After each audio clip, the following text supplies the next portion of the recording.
अस्सलामुअलैकुम। हेल्थ 21 में खुशामदीद। मैं हूं आपकी होस्ट अबीर हुसैन। नाजरीन, जैसे कि आपको पता है कि ये एक मुश्किल वक्त है।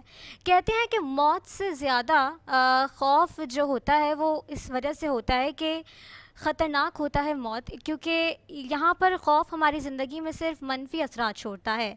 शायद हाँ, लेकिन हर बार नहीं। पहले कोरोना वायरस आया, फिर लॉकडाउन आया, लोग काफ़ी ज़्यादा मुश्किलात का शिकार हुए।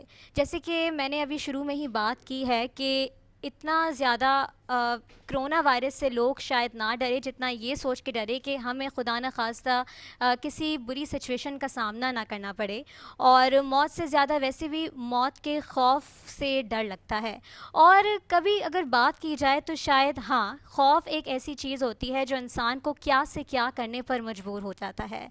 आज से 6 महीने पहले अगर बात की जाए तो कोरोना वायरस की इब्तिदा हुई चाइना से। फिर चाइना से ये दुनिया भर के मुख्तलिफ ममालिक में फैला है, जहाँ जहाँ लाखों लोग जो हैं कोरोना वायरस का शिकार हुए हैं। कुछ लोग लुक़मा अजल भी बन गए और कुछ लोग सेहतयाब होकर, रिकवर होकर दोबारा से अपनी ज़िंदगी में आ गए हैं। लेकिन क्योंकि न्यू नॉर्मल एक लाइफ, एक कैंपेन भी चल रही है, हैशटैग न्यू नॉर्मल के नाम से जो है हम अपने इंस्टाग्राम हैंडल्स को डील कर रहे होते हैं, ट्विटर, फेसबुक। लोगों ने जो है अपनी ज़िंदगियों को जो है न्यू नॉर्मल के लिहाज से स्टार्ट कर लिया है।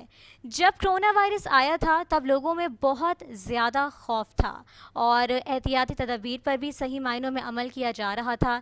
लेकिन अब जैसे जैसे वक्त गुज़रता जा रहा है, बहुत से ममालिक हमने ऐसे देखे जहाँ पे लॉकडाउन भी लिफ्ट हुआ, कोरोना वायरस ख़त्म हुआ। लेकिन कहीं कहीं हमने ऐसा भी सुना कि जैसे ही लॉकडाउन लिफ्ट हुआ, कोरोना वायरस के मज़ीद केसेस सामने आ गए।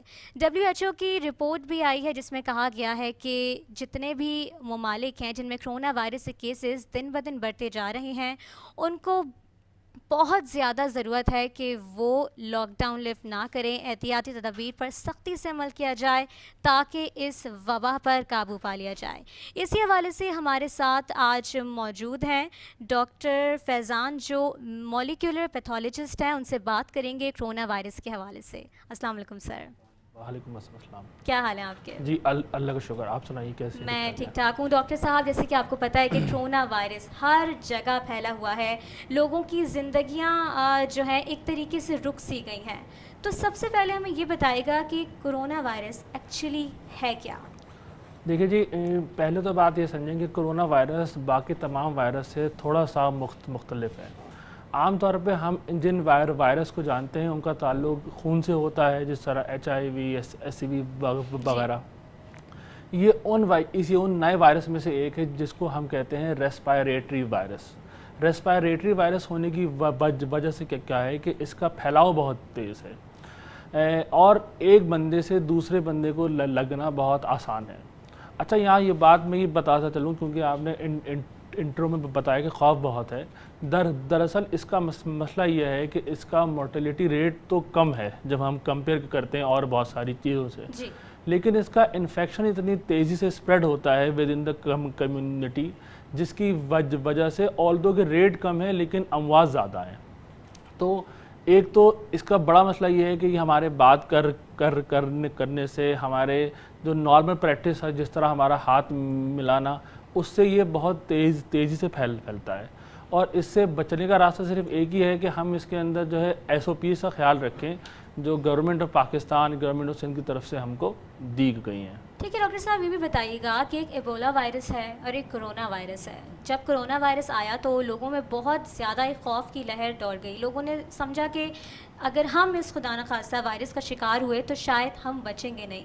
जबकि एबोला वायरस भी है जो कोरोना वायरस से बहुत पहले आया है। तो कौन सा वायरस सबसे ज़्यादा ख़तरनाक है? नहीं, देखिए, इशू ये है कि जो एबोला वायरस है वो उसका मोर्टेलिटी रेट बहुत हाई है, सही है। उसके अंदर अमवात बहुत ज़्यादा होती हैं।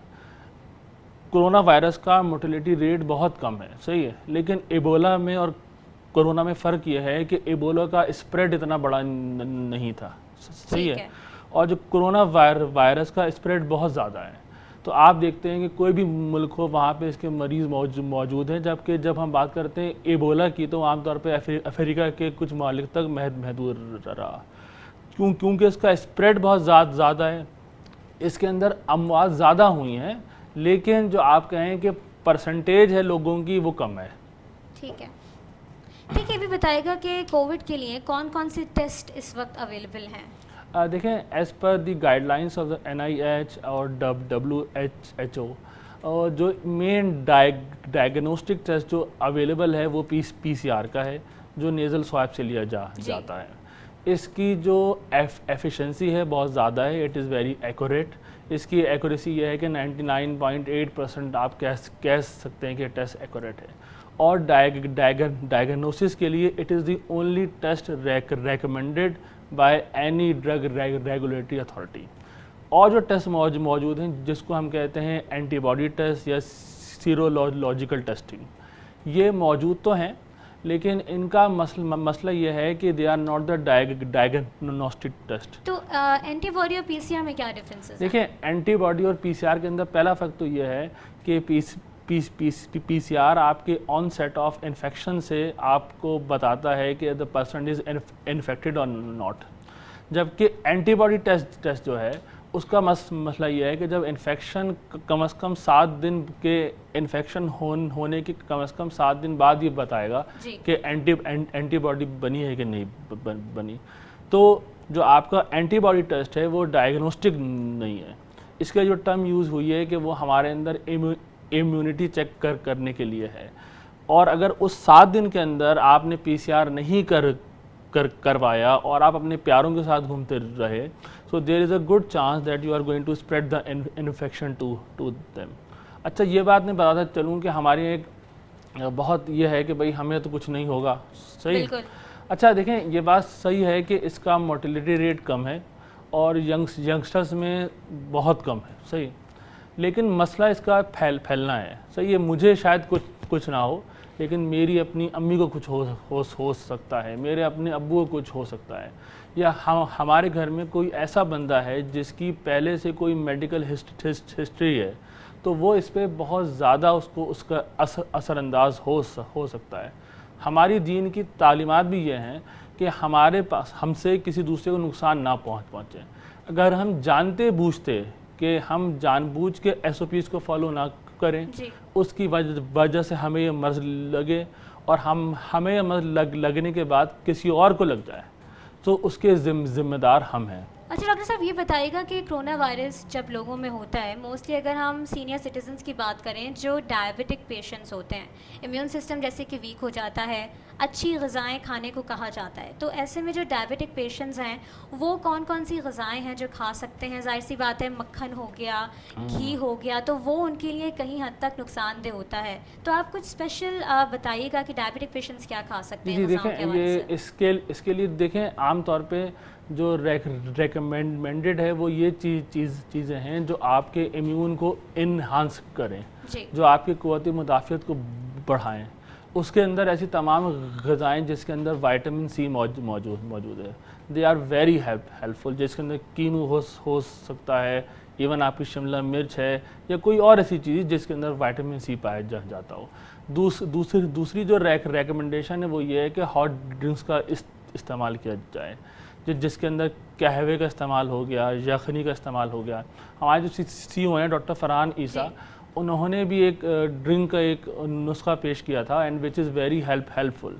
उसके अंदर उनका कहना ये था कि आप ऐसी कहवा बनाएं जिसके अंदर दार चीनी हो, अदरक हो, कलौंजी हो, और उसको पिएं। अगर आप उसको 3 बार पीते हैं दिन में, so it is a immunity booster for you. अच्छा, स्टीम लेना कितना ज़्यादा इम्पोर्टेंट है? स्टीम लेना बहुत इंपॉर्टेंट है, क्योंकि इसके बारे में ये कहा जाता है कि ये गले में आके ठहरता है ये वायरस। तो अगर आप स्टीम लेते हैं, मतलब इन सब का मसला ये है कि आपने स्टीम लेने से या इस किस्म की चीज़ें पीने से ही होता है, ये आपकी क़ुव्वत मुदाफ़ियत बढ़ाती हैं, वायरस को वहाँ बैठ के अपना इन्फेक्शन डेवलप करने का मौका नहीं देंगी, और वो अल्टीमेटली इंशाअल्लाह ताला अगर कोई ऐसा बंदा है तो वो 14 डेज़ के अंदर रिकवर हो जाएगा। अच्छा, क्या ये बात सही है कि जब आपका वायरस इनिशियल लेवल पर होता है तब आप स्टीम लें तो आपके लिए ज़्यादा मुफीद है, लेकिन जब वायरस बढ़ जाए तब जाकर अगर आप स्टीम लें तो वो आपके लिए एक प्रॉब्लमेटिक साबित होगा। Is that true? नहीं, देखिए हम क्योंकि डॉक्टर ईसा लेबॉर्ट्री जो है फील्ड आइसोलेशन सेंटर हॉस्पिटल जी। जो एक्सपो सेंटर में मौजूद है, उसके अंदर हमारी तरफ से लैब सर्विसेज फराहम की जा रही हैं जो फ्री ऑफ कॉस्ट हैं। वहाँ पे जो हमने खुद ऑब्ज़र्व किया है कि स्टीम इज़ वेरी इंपॉर्टेंट। उसका ताल्लुक इससे नहीं है। आमतौर पे देखें, इसकी कोई दवा तो है नहीं सही। कोरोना वायरस की, तो इसके लिए आम तौर पे जो हमारे जो समझे आप कहूँ में देसी टोटके हैं वो जी। बड़े कारआमद हैं। तो उसके अंदर one of them is steam. और उस फील्ड आइसोलेशन सेंटर में भी जो मरीज़ थे उन सब को रेगुलरली स्टीम दिलाई जाती थी। तो इसका कोई फ़र्क नहीं पड़ता कि स्टीम आप स्टार्ट के स्टेज में लें कि बाद के स्टेज में लें, लेकिन वो आपके जो एयर पैसेज को क्लियर करता है और अगर फर्स्ट कीजिए कोई सेकेंडरी इन्फेक्शन के चांसेस हैं उसको भी रोकता है। ठीक है, ये बताइएगा कि कोरोना वायरस का ऑथेंटिक टेस्ट, रिलायबल टेस्ट कौन सा है? देखिए, जैसे मैंने आपको पहले भी कहा कि फ़कत एक टेस्ट है ऑथेंटिक है, वो है पीसीआर का। सही है। पीसीआर टेस्ट की एफिशिएंसी बहुत ज़्यादा है, सही है। और आप देख सकते हैं कि उसके अंदर जो है हमको जो है सिर्फ़ और सिर्फ जिसका गोल्डन स्टैंडर्ड है उसी पे रिलाई किया जाता है, और कोई डायग्नोस्टिक टेस्ट मौजूद ही नहीं है जिसको हमारी लोकल अथॉरिटीज़ जो है वो रिकग्नाइज़ करती हो। मैंने जैसे पहले भी आपको कहा, जो तमाम टेस्ट मौजूद हैं उनका ताल्लुक से ये पता करना है कि पॉपुलेशन के अंदर एंटीबॉडीज़ मौजूद हैं कि नहीं, बस। ठीक है, जैसे कि अभी बकरा ईद आ रही है, लॉकडाउन भी लिफ्ट हो चुका है, तो आपको क्या लगता है लॉकडाउन के बाद, बकरा ईद के बाद कितने ज़्यादा चांसेस हैं कोरोना पेशेंट्स के बढ़ने के? जी, देखें, जिस तरह हम अभी देख रहे हैं कि जो बाकी मुल्क हैं उनके अंदर क्या हो रहा है कि एक कोरोना वायरस की सेकंड वेव आई है। इसके अंदर जो है बहुत सारे ममालिक हैं, यूरोपियन भी हैं और आपके लोकल एशियन ममालिक भी हैं। देखिए, मसला यह है कि इस वायरस से हमें साथ रहना सीखना होगा समवेयर डाउन द लाइन। उसके लिए हमें करना यह है कि हम जो SOPs को फॉलो करें। ऑल्दो लॉकडाउन जो पहले जितना सख्त था वो नहीं है, लेकिन वायरस वैसे ही है जैसे पहले था। ऐसा नहीं हुआ कि आज से 1 महीने पहले वायरस ज़्यादा ख़तरनाक था और आज वायरस का ख़तरा कम हो चुका है। हमें सिर्फ करना यह है कि जो हमें SOPs दी जाती हैं, फॉर एग्ज़ाम्पल ये मुस्तकिल कहा जा रहा है कि भाई अगर आपने मंडी जाना है तो उसको एक बार प्लान कर लें, बार बार नहीं जाइए, सही। सोशल डिस्टेंसिंग का ख्याल रखें, मास्क का इस्तेमाल करें, और जो बाकी तमाम SOPs जो गिवन हैं उस सबको मद्देनज़र रखें। क्योंकि अगर आपको शायद कुछ ना हो, मैं पहले भी कह चुका, लेकिन ऐसे बहुत सारे लोग हैं जिनके लिए ये बहुत नुकसानदेह हो सकता है। सो मेरा ख्याल ये है कि हम सबको SOP से ख्याल रखना चाहिए। ये वायरस अभी रहेगा, जाएगा नहीं कहीं, but with the passage of time हमें इसके साथ रहना सीखना होगा। नाज़रीन, हमें SOPs का ख्याल रखना बहुत ज़रूरी है क्योंकि ये वायरस तो कहीं नहीं जाने वाला, लेकिन हमें अपनी जानों का ख्याल बहुत ज़्यादा रखना है। इस वक्त हेल्थ 21 में ब्रेक का वक्त हुआ है। ब्रेक के बाद वापस आएंगे, डॉक्टर साहब से मज़ीद सवालात करेंगे। हमारे साथ रहिएगा।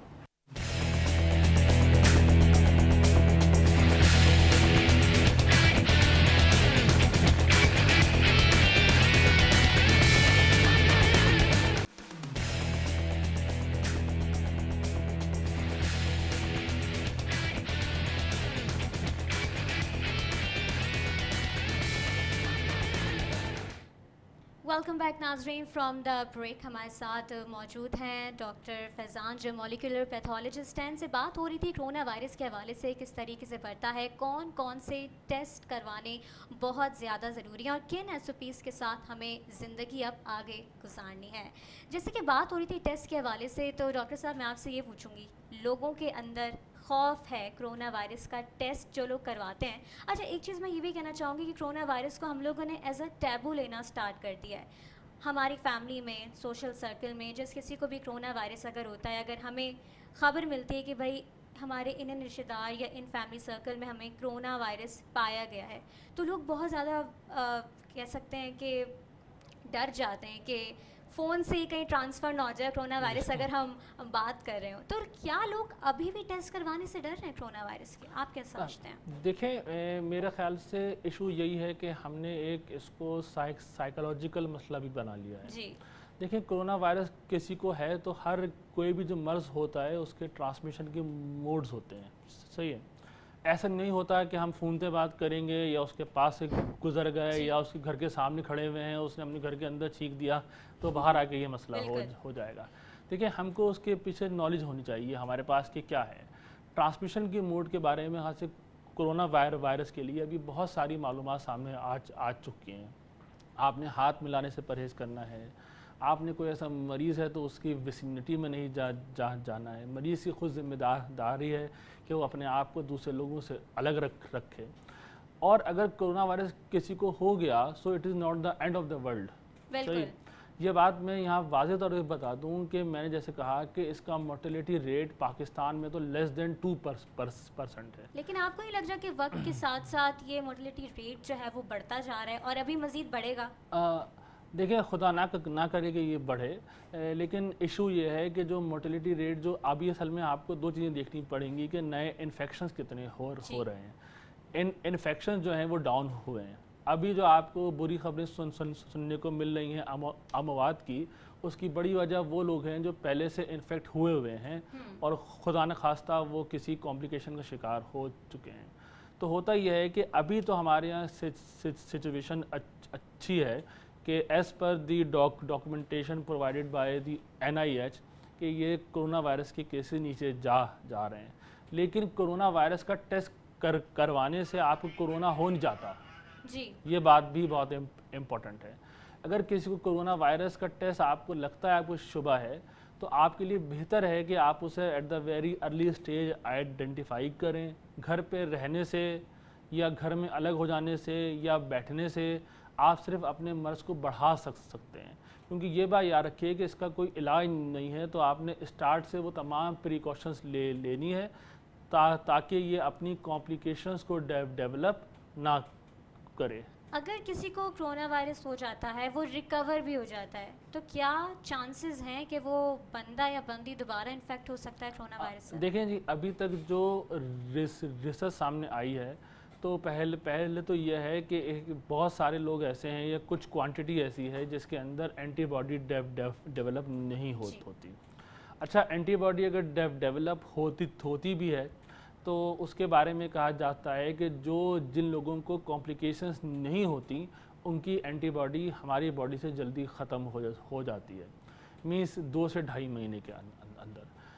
कोरोना वायरस होने का मकसद ये नहीं है कि आपको पासपोर्ट मिल गया है कि आप जाएं और जो भी कुछ करते फिरें, now it will not happen to you.